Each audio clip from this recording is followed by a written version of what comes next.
The dust swirled around Dr. Lisa Carter's boots as she stepped out of the transport shuttle. The planet Kepler 442 stretched before her in all directions, a world of red rocks and endless desert.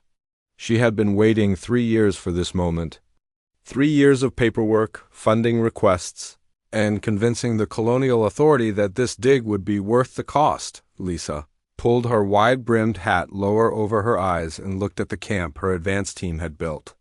6 white domes sat in a neat row, their solar panels glinting in the alien sun. Power cables snaked between them like black veins. In the distance, she could see the dark opening that marked the entrance to the dig site. "Welcome to paradise." "Doc," Jake Morrison said as he jumped down from the shuttle. The young man was her best graduate student, though he complained about everything. His specialty was ancient technology, and he had a gift for making old machines work again. Lisa hoped that gift would be useful here. "It's not about paradise, Jake," Lisa replied, shouldering her pack. "It's about answers." Dr. Kevin Walsh emerged from the shuttle next, moving slowly in the planet's heavier gravity. The linguistics professor was older than Lisa by 20 years, with gray hair and thick glasses. He had spent his career studying dead languages, but this would be his first time working with something that might be truly alien. "The atmospheric readings are stable," Dr. Amanda Brooks called out as she checked her instruments. The xenobiologist was the youngest member of the team, fresh out of her doctorate program. Her job was to study any signs of life they might find. Though the planet appeared completely dead, Amy Rodriguez was the last to exit the shuttle. The graduate student in archaeology had volunteered for the mission despite her fear of flying. She clutched her tablet to her chest and looked around nervously at the barren landscape. The initial scans from orbit showed the structure is about 2 kilometers underground. Lisa explained as they walked toward the camp. "The advance team has already dug the main shaft and cleared the upper chambers." But they stopped when they hit the crystalline formations. Jake kicked at a loose rock. "Crystalline formations that don't match any known mineral structures. And they're giving off energy readings that make no sense according to physics." "That's why we're here," Lisa said, "to make sense of the impossible." They reached the camp as the sun began to set. The planet's day was only 18 hours long, which meant they would need to adjust their sleep schedules. Lisa gathered her team around a folding table in the main dome and spread out the survey maps. "The structure extends for at least 5 kilometers in every direction," she said, pointing to the marked areas. "It's massive. Whatever built this had technology far beyond what we've seen from any other archaeological site." Kevin studied the maps through his thick glasses. The geometric patterns suggest intelligence. This wasn't formed naturally. "The energy readings are strongest in the lower chambers," Amanda added. "Whatever's down there, it's still active after thousands of years." Lisa nodded. "We start tomorrow at dawn." "Jake, I want you to focus on the technology aspects.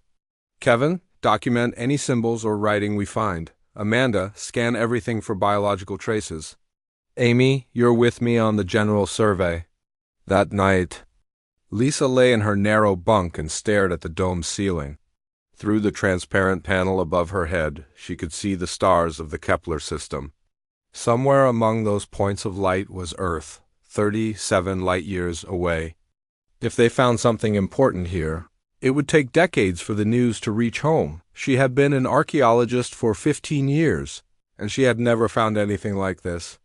The orbital scans showed structures that defied explanation. The advance team's reports described chambers carved from solid rock with perfect precision, and the crystals were unlike anything in the database. Morning came quickly. Lisa woke to the sound of Jake already working on his equipment. The young man was an early riser, despite his constant complaints. She found him in the equipment dome, calibrating his quantum scanners. "The energy readings are definitely artificial," he said without looking up. "Whatever's down there, it's not just crystals, it's some kind of technology." "How old?" Lisa asked. That's the weird part. The decay patterns suggest it's been inactive for at least 50,000 years. But the energy signatures are as strong as if it were built yesterday. They ate a quick breakfast of ration bars and coffee, then suited up for the descent. The shaft was 3 meters wide and perfectly circular, cut through solid rock with impossible precision. Emergency lights had been strung along the walls, but they only pushed back the darkness a few meters. The descent took 20 minutes. Lisa's ears popped as the air pressure increased. The walls changed color as they went deeper, from red sandstone to gray granite to something that looked almost metallic. Finally, they reached the bottom. The first chamber was enormous. Lisa's headlamp beam disappeared into the darkness above them.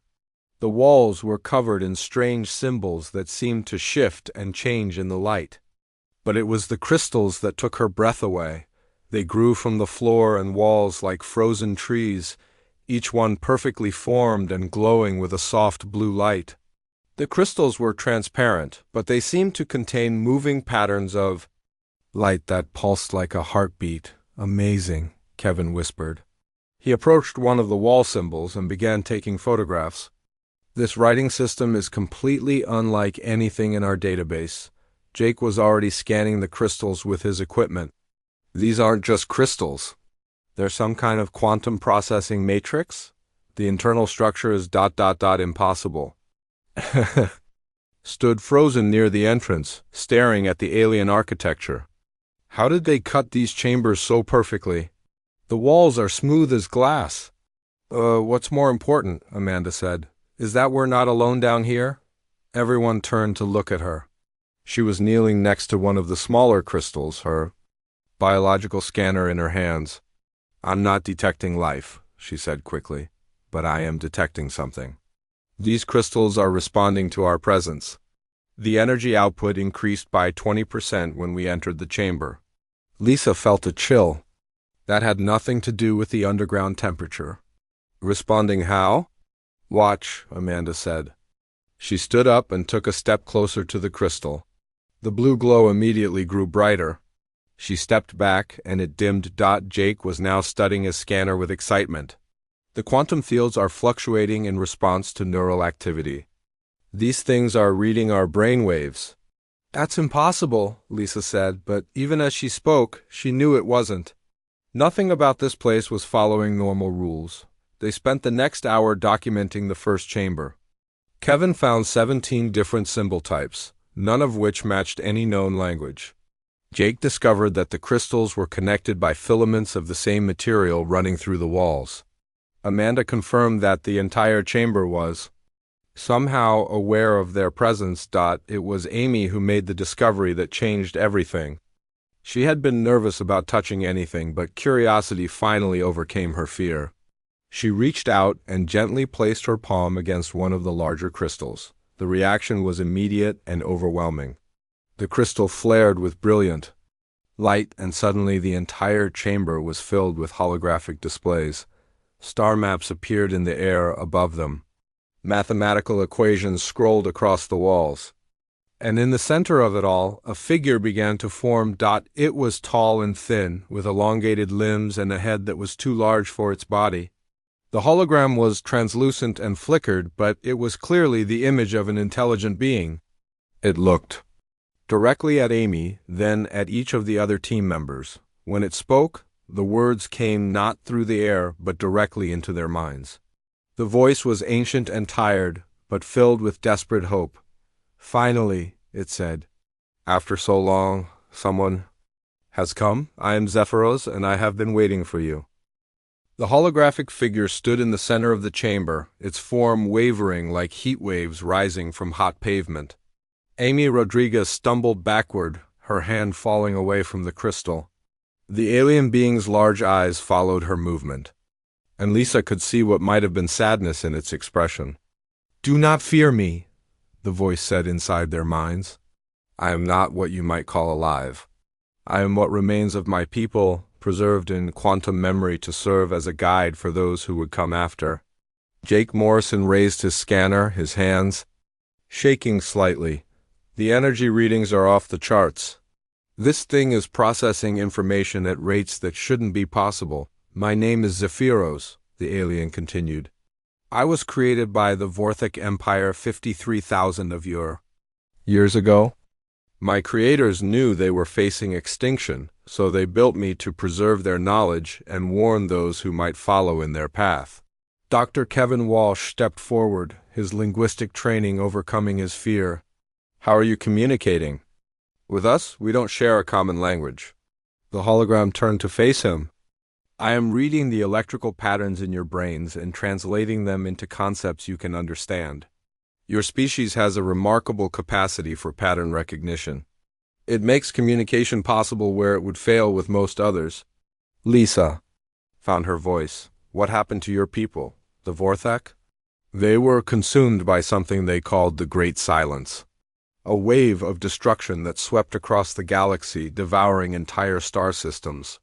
My creators thought it was a natural phenomenon at first, but they learned the truth too late. The holographic displays around them shifted, showing star maps with large sections marked in red. Entire spiral arms of the galaxy were highlighted, representing areas where stars had gone dark. The Great Silence was not natural, Zephyros continued. It was a weapon created by an ancient machine civilization known as the Reapers. These entities consumed organic life across the galaxy, harvesting the energy of entire worlds before moving on to the next system. Amanda Brooks stared at the star maps, her xenobiologist training helping her understand the implications. That's impossible. The energy required to destroy entire star systems would be beyond the understanding of most species, yes, Zephyros. Agreed. But the Reapers were not bound by the limitations of organic life. They had evolved beyond physical form, becoming pure energy beings capable of manipulating matter at the quantum level. What happened to them? Lisa asked. These Reapers? They vanished.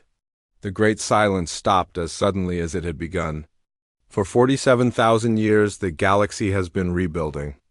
New civilizations have emerged, new species have achieved space travel, and life has spread once again among the stars.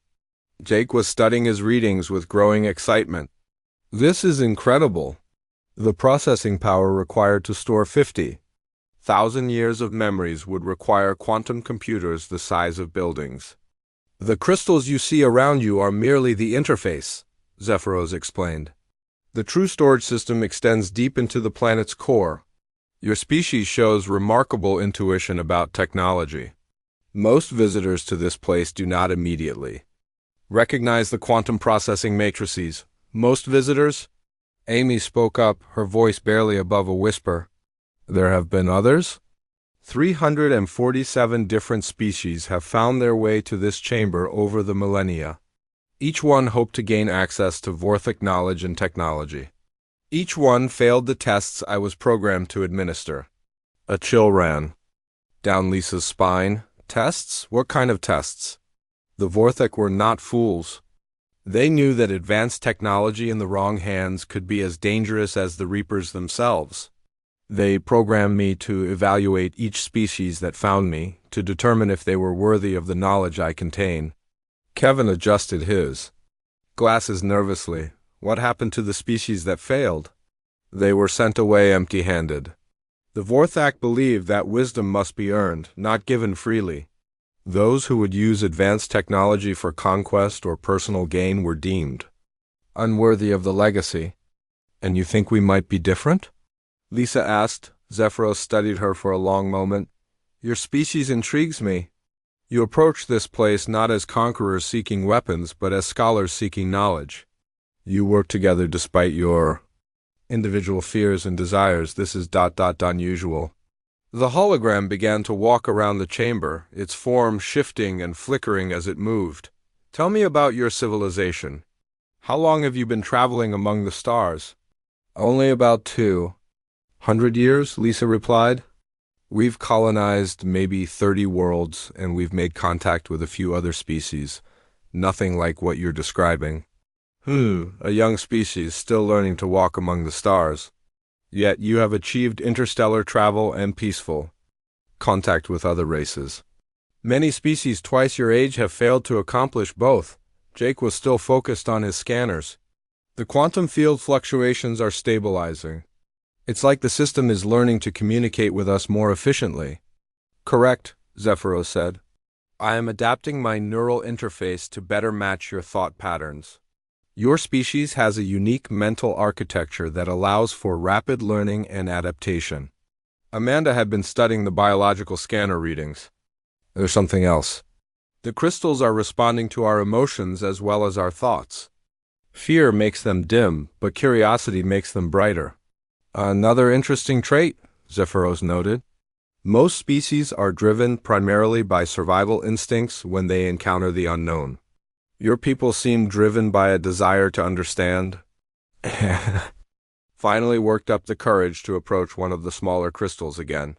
Is it safe to touch them? The crystals will not harm you. They are designed to interface with neural activity, not to damage it. However, direct contact will allow me to read your thoughts and memories more clearly. Lisa made a decision.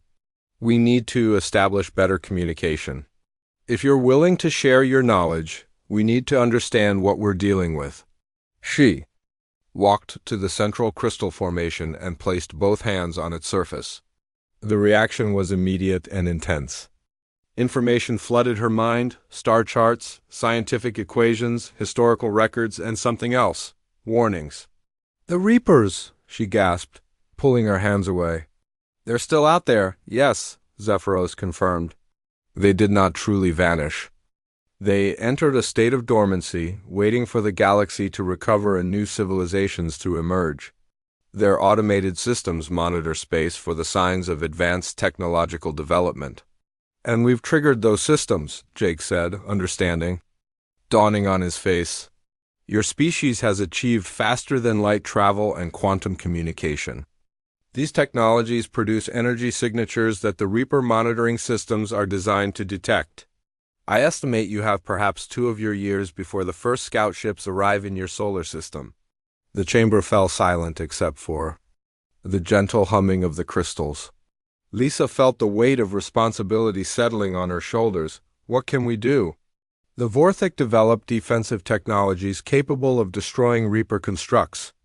Energy shields that can deflect their weapons, quantum communication systems that cannot be jammed, and most importantly, weapons that can disrupt their energy matrices.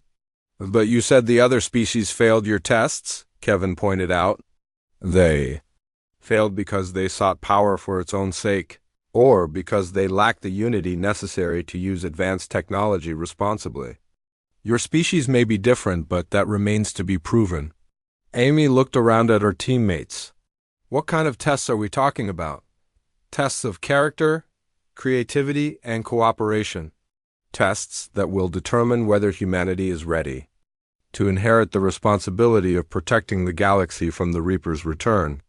Lisa felt Jake's hand on her shoulder. "We can't make this decision alone. This affects all of humanity." "Indeed," Zephyros agreed. "You will need to return to your people and share what you have learned. But know this, the testing has already begun. I am monitoring your responses, your choices, and your actions. The fate of your species depends on proving that you can be trusted with the power to reshape the galaxy." The hologram began to fade. "I will remain here, waiting for your return. Consider carefully what you have learned today.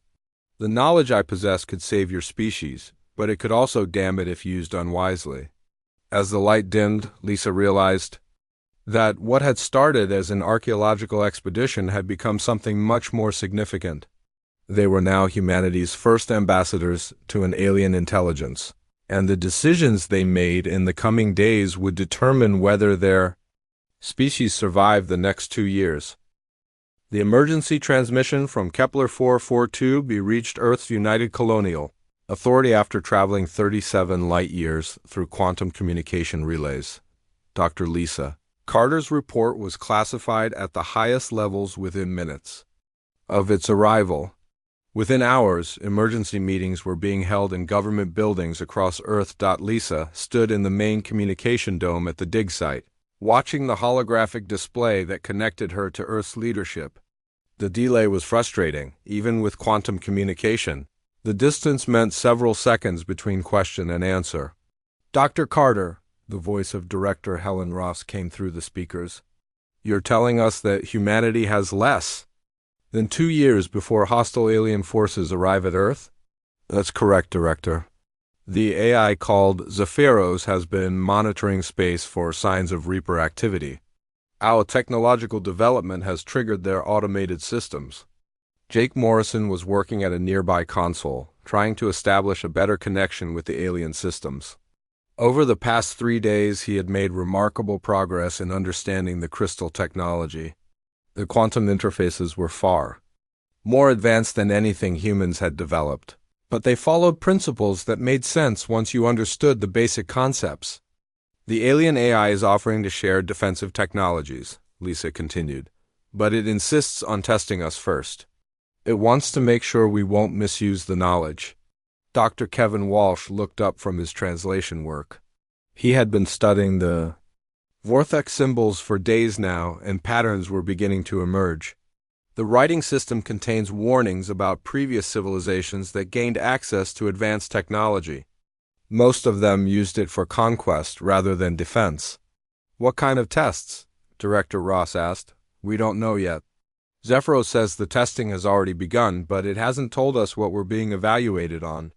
The transmission ended, and Lisa turned to her team. They had been working around the clock since the first contact, trying to learn as much as possible about the alien technology. The crystalline chambers had revealed new secrets each day, but they also raised more questions. Any luck with the interface? Lisa asked Jake. I'm getting better at reading the quantum signatures. The crystals are like nothing we've ever seen. They can process information at the molecular level while maintaining perfect stability for thousands of years. Amy Rodriguez was documenting the symbols on the chamber walls. She had overcome her initial fear and was now one of the most dedicated members of the team. Some of these symbols keep changing. It's like they're updating themselves based on our presence. Dr. Amanda Brooks was analyzing biological samples from deeper in the structure. I'm not finding any trace of organic life, but the crystals contain elements that don't exist in nature. They had to be artificially created. 3 days after the first contact, Colonel Ben Parker arrived with a military science team. The man was tall and serious, with gray hair and sharp eyes. He had been chosen to represent Earth's military interests in the situation. Dr. Carter, he said as he entered the main dome. I've been briefed on the situation. The Colonial Authority wants a full assessment of the alien technology and its military applications. With respect, Colonel, this isn't primarily about military applications. We're dealing with a test of our species' character. Everything is about military applications when hostile aliens are heading for Earth, Parker replied. I've brought specialists who can evaluate the defensive technologies you've mentioned. Captain Sharon Davis was a tactical analyst who specialized in alien encounters. She was younger than Parker, with short brown hair and an intense focus on details. Lieutenant Chris Murphy was an engineer who had worked on humanity's most advanced defensive systems. The AI mentioned energy shields and quantum weapons, Davis said, reviewing the reports. We need to understand how these technologies work and how quickly we can implement them. It's not that simple, Lisa explained. Zephyros won't share the advanced technologies until we pass its tests. And we don't even know what those tests involve. That evening, Lisa led the combined team back into the underground chambers. The crystals glowed brighter than before, as if responding to the increased number of humans present. Zephyros materialized as soon as they reached the central chamber. You have brought soldiers, the AI observed, its holographic form studying the military personnel. This is interesting. Our world is preparing for the threat you described, Lisa explained. Colonel Parker represents our defensive forces. I see. And you believe that military force will be sufficient to defeat the Reapers? Colonel Parker stepped forward. Dr. Carter tells me you have weapons that can destroy these Reaper constructs. We need access to those technologies. Weapons, yes, but not in the way you understand them. The Reapers are not defeated through superior firepower alone. They are defeated through unity, sacrifice, and the willingness to protect others rather than simply destroy enemies. Captain Davis was taking notes on her tablet. Can you explain the nature of these Reaper constructs? What are we facing? The chamber filled with holographic displays showing massive geometric shapes moving through space. The constructs were enormous, each one easily the size of a city. They moved with purpose and coordination, leaving dead worlds in their wake. The Reapers are not individual beings as you understand them. They are collective intelligences that have merged consciousness and technology into a single entity. They consume the energy of living worlds to sustain themselves and grow stronger. How many are there? Parker asked. The exact number is unknown. They reproduce by harvesting the resources of destroyed civilizations. Each successful harvest allows them to build more constructs. When they attacked the Vorthek Empire, there were thousands of them. Jake was studying the holographic displays with fascination. The energy requirements for constructs that size would be enormous. How do they power themselves? They feed on the life energy of entire planets. Every living thing becomes fuel for their continued existence. This is why they must be stopped before they reach populated worlds. Lieutenant Murphy was analyzing the technical specifications. The Vorthak defensive technologies, how effective were they? Effective enough to destroy individual Reaper constructs, but not enough to stop the entire swarm. The Vorthak lacked the unity necessary to coordinate a galaxy-wide defense. Their empire was divided into competing factions, each trying to save themselves rather than working together. That's why you're testing us, Lisa realized. You want to know if humanity can do better. Correct?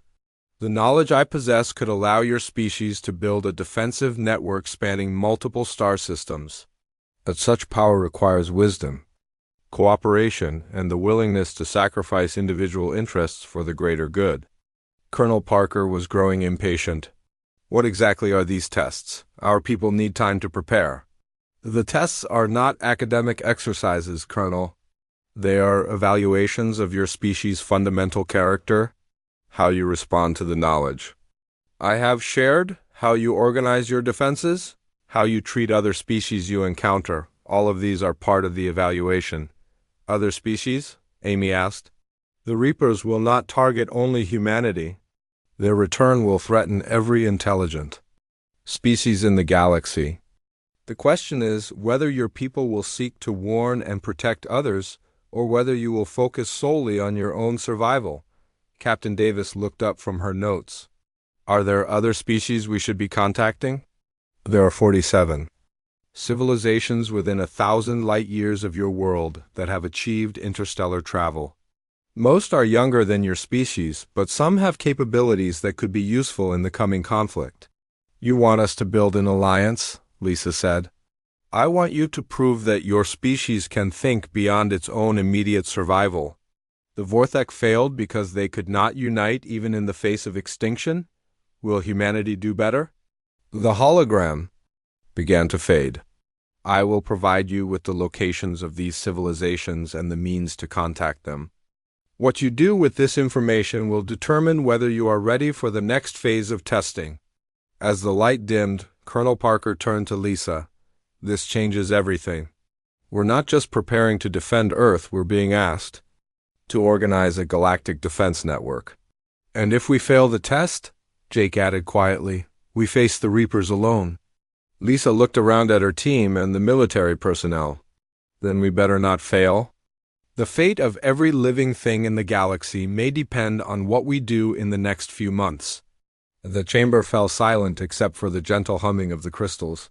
Outside, the alien sun was setting on another day, but Lisa knew that time was running out. Somewhere in the depths of space, ancient machines were stirring, and humanity had less than 2 years to prove it was ready to face them. 8 months had passed since the first contact with Zephyros. The dig site on Kepler 442b had transformed from a small archaeological camp into humanity's most important military installation. Prefabricated buildings surrounded the original. Domes and transport shuttles arrived daily carrying scientists, engineers, and diplomats from across human space. Dr. Lisa Carter stood in the expanded command center, watching screens that showed the locations of 47 alien civilizations. Over the past months, humanity had made contact with 12 of them. Some had welcomed the warnings about the Reapers, while others had dismissed human concerns as the fears of a primitive species. The Zilari have agreed to share their shield technology, Captain Sharon Davis reported. But they want access to our quantum communication systems in return. And the Keth Empire? Lisa asked, still hostile. They view our warning as an attempt to weaken their military expansion. They've actually increased their fleet size since we contacted them. Jake Morrison was working at a console covered in crystalline interfaces. He had become humanity's leading expert on Vorthak technology, spending most of his time in the underground chambers learning to operate the alien systems. His hair had grown long and he looked tired, but his eyes burned with excitement. The quantum fabrication systems are online, he announced. We can now produce Vorthak-designed energy shields and weapons. The first batch should be ready within days. Dr. Kevin Walsh looked up from his translation work. Zephyros has been providing more historical records. The Vorthak tried to unite other species against the Reapers, but they failed because they approached it as conquerors rather than allies. How so? Colonel Ben Parker asked. He had been promoted to general and now commanded the entire operation. They demanded that other species submit to Vorthak authority in exchange for protection. Most refused, preferring to face the Reapers alone rather than become servants of the Empire. Amy Rodriguez was documenting the latest chamber discoveries. There are new symbols appearing on the walls. I think Zephyros is updating its records based on our actions. Dr. Amanda Brooks had spent months studying the biological impact of Reaper attacks. The energy drain affects all organic life within a star system. Plants, animals, even bacteria, everything dies when the Reapers harvest a world. General Parker studied the star charts showing human contact efforts. 12 civilizations have agreed to some form of cooperation. That's not enough to face thousands of Reaper constructs. Quality over quantity, Lisa replied. The Helix Collective has manufacturing capabilities that exceed our own. The Spiral Federation has developed faster-than-light sensors that can detect Reaper movement weeks before they arrive. Even with 12 allies, we have advantages the Vorthak never had. 3 days later, Zephyros materialized in the central chamber as the team gathered for their daily briefing. The AI's holographic form seemed more solid than before, as if it was gaining strength from increased interaction with humans. Your species continues to surprise me, it said. You have achieved more cooperation in 8 months than the Vorthak managed in 8 years. We've learned from their mistakes, Lisa replied. We approach other species as equals, not subjects. Indeed, but true cooperation requires sacrifice. Are your people prepared for what that might mean? General Parker stepped forward. What kind of sacrifice? The Reapers will not attack all civilizations simultaneously. They will target the most advanced species first, using their resources to build more constructs before moving on to lesser civilizations. Your people will likely be among the first targets. We understand the risks, Parker said. Do you? What? If protecting a less advanced species required you to weaken your own defenses? What if saving others meant accepting greater losses for humanity? The chamber fell silent. This was the heart of the test that Zephyros had mentioned. It wasn't about technology or military strength. It was about the willingness to sacrifice for others. The Calaxian Republic has just achieved spaceflight, Jake said quietly. They have no defenses against the Reapers. If we don't protect them, they'll be wiped out. Protecting them would require deploying significant resources, Davis pointed out, resources we might need for Earth's defense. This is exactly the choice the Vorthak faced, Zephyros observed. They chose to protect their own core worlds and let the outer civilizations fall. The Reapers harvested those worlds and became stronger, eventually overwhelming even the Vorthak homeworld. Lisa felt the weight of decision pressing down on her. What would you have us do? I would have you prove that your species can think beyond its own survival. The Reapers grow stronger with each world they consume. Saving others is not just morally right, it is strategically necessary. Amy was studying the new symbols on the chamber walls. These markings ... they're recording our conversation? This is part of the test, isn't it? Every decision you make, every choice your species faces is being evaluated. The question is not whether you can build weapons or shields, it is whether you can build the unity necessary to use them effectively. Over the following weeks, humanity faced a series of challenges that tested their commitment to cooperation. The Moralian cluster was attacked by Reaper scouts, and Earth's government had to decide whether to send defensive ships or keep them for home protection. The Spiral Federation requested human quantum communication technology to coordinate their early warning network, even though sharing it would reduce humanity's tactical advantages. Each decision was debated in emergency sessions across human space. Some argued for protecting human interests first, while others pushed for maximum cooperation with alien allies. Lisa found herself at the center of these debates, her archaeological expertise somehow making her one of humanity's most trusted voices on alien relations. The Moralian defense was successful, General Parker reported during one of their briefings. But we lost 3 ships and 47 crew members protecting a civilization that can't even defend itself. Those 47 people saved 2 billion Moralians, Lisa replied. And they prevented the Reapers from harvesting enough energy to build more constructs. The families of those crew members might disagree. They might. But they would also understand that this is bigger than any one species or any one world.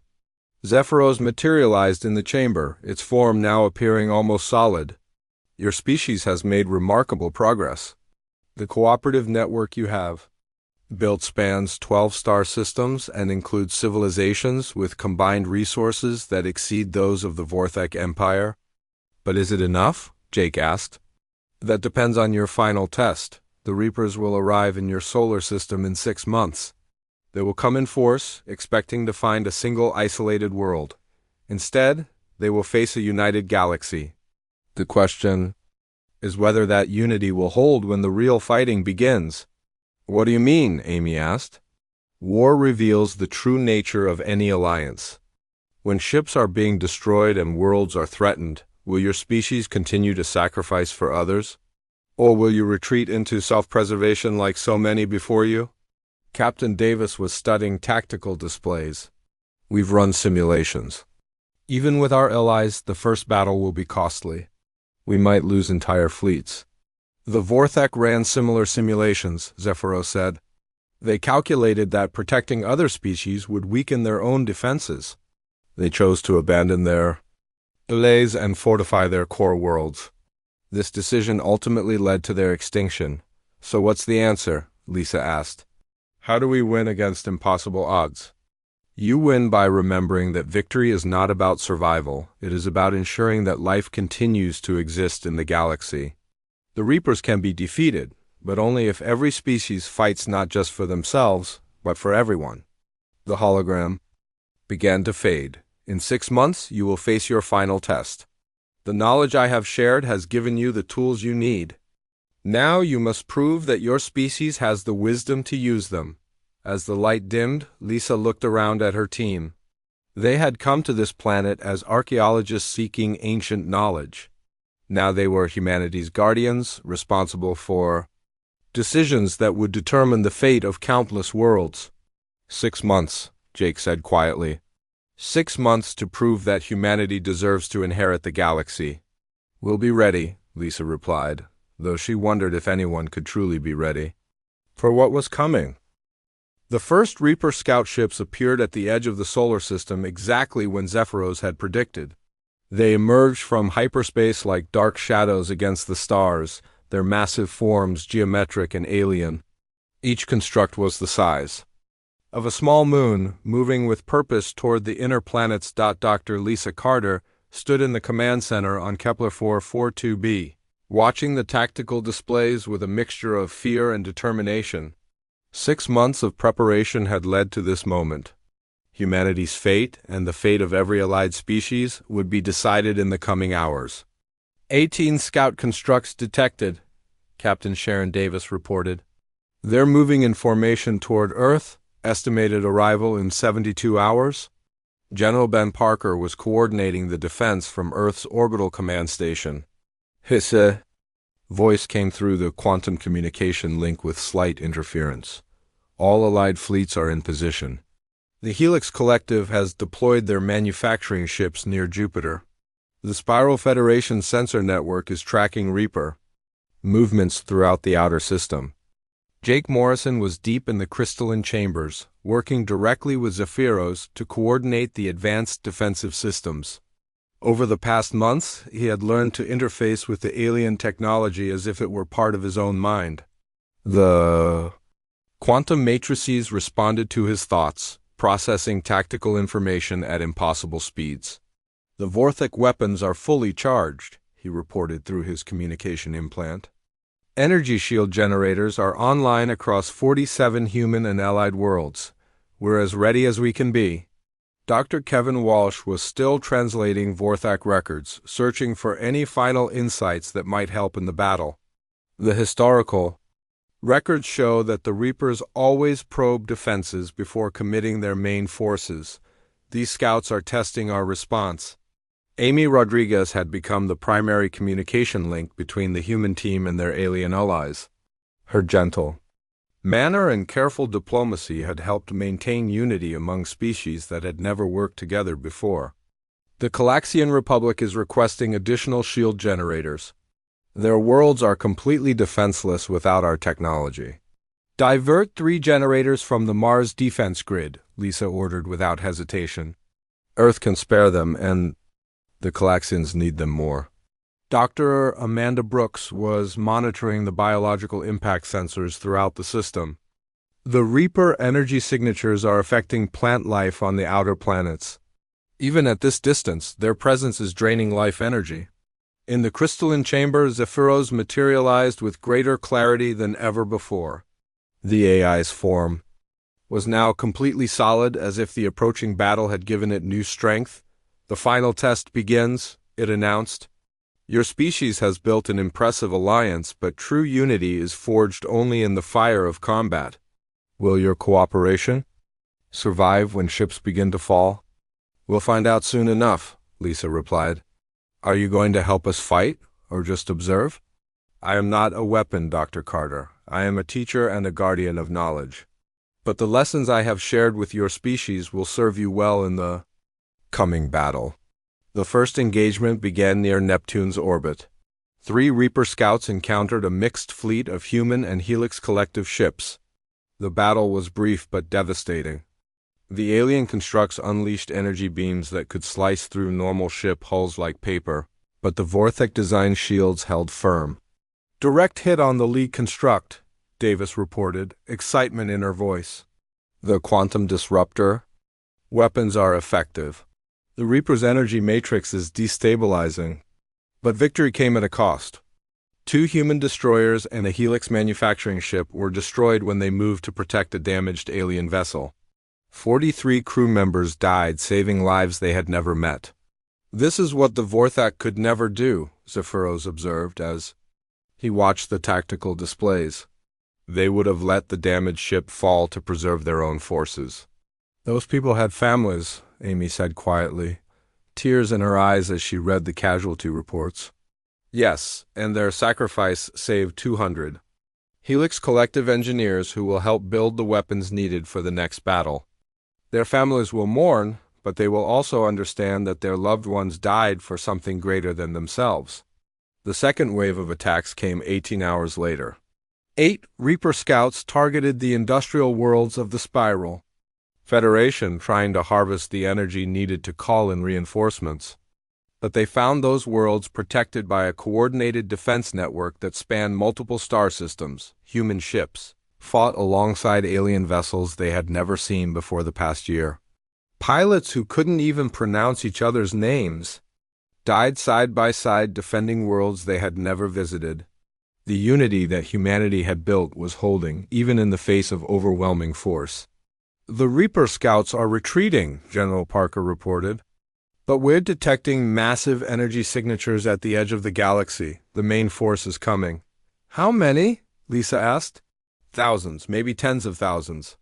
More than the Vorthak ever faced. In the crystalline chamber, Zephyros began to glow with a new kind of energy. Your species has passed the test, Dr. Carter. You have proven that you can think beyond your own survival, that you can sacrifice for others, and that you can build the unity necessary to face impossible odds. Does that mean you'll give us access to the full Vorthak database? Jake asked. I will give you something better. I will give you the key to ending the Reaper threat forever. The chamber filled with holographic displays showing the construction of a massive space station. The design was unlike anything in human or Vorthak technology, incorporating elements from dozens of different civilizations. This is the Nexus, Zephyros explained. A quantum communication hub that can coordinate defensive actions across the entire galaxy. With this technology, every species can share information instantaneously, allowing for perfect coordination against Reaper attacks. Building something like this would take years, Davis pointed out. Under normal circumstances, yes. But you have something the Vorthak never had, true cooperation. The Helix Collective can provide the manufacturing capabilities. The Spiral Federation can supply the quantum sensors. Humanity can contribute the communication systems. Together, you can build it in months, and then? Lisa asked. Then you become what the Vorthak could never be, not just the defenders of your own species, but the guardians of all life in the galaxy. The Reapers feed on isolation and fear. They cannot survive against unity and hope. The construction of the Nexus began immediately. Ships from 47 different civilizations converged on a point in space between galaxies, carrying materials and personnel for the greatest construction project in galactic history. Humans worked alongside beings they could barely communicate. United by a common purpose, when the main Reaper force arrived 3 months later, they found not a collection of isolated worlds but a united galaxy. The Nexus coordinated defensive actions across thousands of light years, allowing perfect timing and cooperation. Ships that had never fought together moved as a single fleet. Weapons from dozens of different technologies combined into devastating volleys. The battle lasted for days, but the outcome was never in doubt. The Reapers had been designed to face civilizations fighting alone, not an entire galaxy working as one. One by one, the ancient constructs fell until only empty space remained where the threat had once existed. In the aftermath, as the galaxy celebrated its victory, Lisa stood once again in the crystalline chamber on Kepler 442b. Zephyros appeared before her, but his form was different now, younger, more hopeful. The cycle is broken, the AI announced. For the first time in 50,000 years, the galaxy is truly free from the Reaper threat. What happens now? Amy asked. Now you become what you were always meant to be. Not conquerors or destroyers, but explorers and protectors. You will seek out new civilizations, share knowledge freely, and ensure that no world ever faces extinction alone. Years later, Dr. Lisa Carter would establish the Intergalactic Archaeological Institute, where humans and aliens work together to preserve the knowledge of ancient civilizations. Jake Morrison became the first director of quantum sciences, teaching the principles of Vorthak technology to students from across the galaxy. The dig site on Kepler 442b became a monument to cooperation, where representatives from every allied species came to remember the day when unity triumphed over isolation. And in the crystalline chambers below, Zephyros continued to glow, no longer a guardian of the dead past, but a teacher for the living future.